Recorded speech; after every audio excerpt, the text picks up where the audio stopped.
Shalom, selamat pagi saudara yang terkasih. Selamat datang kembali dalam program Renungan Pagi Spiritual Life. Saudara, minggu ini kita memasuki masa Prapaskah, sehingga tema-tema Spiritual Life dalam minggu ini itu akan merenungkan kisah-kisah seputar Paskah. Dan hari ini judul firman Tuhan kita akan terambil dari Yohanes pasal 1 ayat 29 sampai 31. Judul renungan kita adalah Iman. Demikian firman Tuhan. Keesokan harinya Yohanes melihat Yesus datang kepadanya dan ia berkata, "Lihatlah anak domba Allah yang menghapus dosa dunia. Dialah yang kumaksudkan ketika kukatakan sesudah aku akan datang seorang yang telah mendahului aku sebab dia telah ada sebelum aku. Aku pun dulu tidak mengenal dia, tetapi untuk itulah aku datang dan membaptis dengan air, supaya ia dinyatakan kepada Israel." Saudara yang terkasih, dalam ayat yang kita baca ini merupakan kesaksian dari Yohanes Pembaptis tentang Tuhan Yesus. Dia memperkenalkan Tuhan Yesus sebagai anak domba Allah yang menghapus dosa dunia. Kalimat yang digunakan oleh Yohanes ini merujuk pada gambaran korban dalam tradisi Yahudi, khususnya domba Paskah yang dikorbankan. Nah, dia mengenali identitas Tuhan Yesus sebagai korban yang akan menghapus dosa. Bukan hanya untuk bangsa Israel, tapi seluruh dunia. Yohanes memahami dengan jelas siapakah Tuhan Yesus, karena Roh Kuduslah yang menyatakan hal tersebut kepadanya. Saudara, penjelasan Yohanes mengenai identitas Tuhan Yesus sebagai anak domba yang menebus dosa dunia adalah hal yang menarik. Alasannya adalah karena pengakuan ini terjadi sebelum Tuhan Yesus memulai pelayanannya di dunia. Yohanes pun belum pernah mendengar pernyataan Tuhan Yesus tentang dirinya atau melihat tanda-tanda atau mujizat yang dilakukan oleh Tuhan Yesus. Tetapi Yohanes telah menerima pewahyuan ilahi tentang siapakah Tuhan Yesus sebenarnya. Saudara yang terkasih, dalam ayat yang kita baca ini merupakan kesaksian dari Yohanes Pembaptis tentang Tuhan Yesus. Dia memperkenalkan Tuhan Yesus sebagai anak domba Allah yang menghapus dosa dunia. Kalimat yang digunakan oleh Yohanes ini merujuk pada gambaran korban dalam tradisi Yahudi, khususnya domba Paskah yang dikorbankan. Nah, dia mengenali identitas Tuhan Yesus sebagai korban yang akan menghapus dosa, bukan hanya untuk bangsa Israel, tapi seluruh dunia. Yohanes memahami dengan jelas siapakah Tuhan Yesus, karena Roh Kuduslah yang menyatakan hal tersebut kepadanya.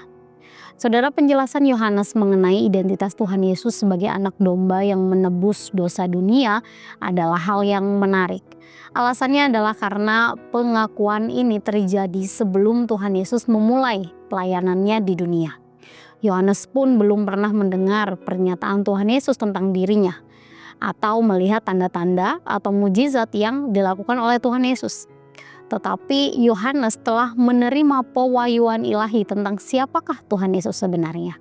Pernyataannya dalam ayat 31 menunjukkan bahwa pengenalan Yohanes itu bukan berasal dari pengamatannya sebagai manusia, tetapi melalui Roh Kudus.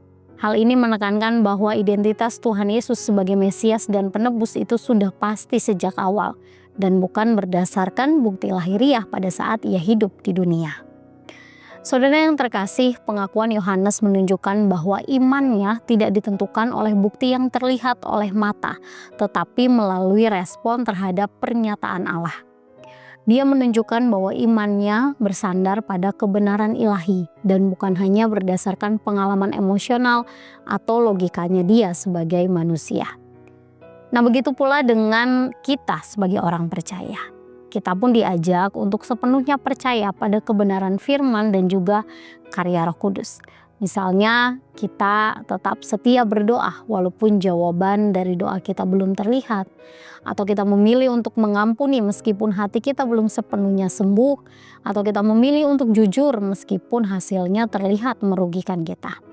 Saudara, mari kita jadikan masa Prapaskah ini sebagai kesempatan untuk memperdalam pengenalan kita kepada Allah sesuai dengan firman Tuhan. Saudara, mari kita berdiam sejenak, menenangkan batin kita dan mengambil waktu untuk merenungkan firman Tuhan yang baru saja kita dengar. Apakah saudara tetap percaya dan taat kepada Tuhan meskipun tidak melihat hasilnya secara langsung?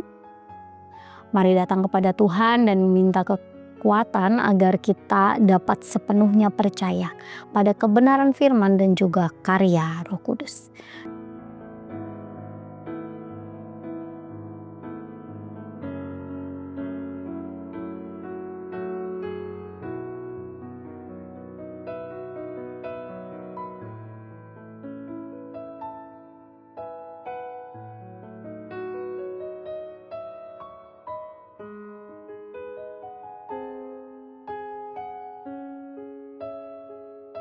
Demikian renungan kita pagi ini, mari kita berdoa. Tuhan Yesus, kami mengucap syukur untuk kasih kebaikan Tuhan dalam kehidupan kami. Terima kasih untuk penyertaan Tuhan, perlindungan Tuhan dalam istirahat malam kami, dan pagi hari ini kami bisa kembali memulai hari kami. Tuhan, di dalam masa-masa menjelang Paskah ini, biarlah kami kembali lagi merenungkan bagaimanakah iman kami kepadamu Tuhan.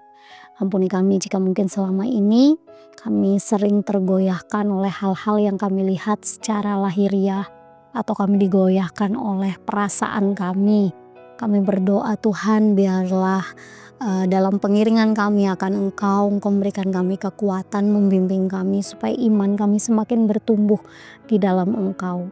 Kami berdoa Tuhan, menyerahkan seluruh hidup kami ke dalam tangan kuasa-Mu. Dalam nama-Mu kami berdoa dan bersyukur. Amin. Saudara, demikian renungan kita pagi ini. Selamat pagi, selamat beraktivitas. Tuhan Yesus memberkati.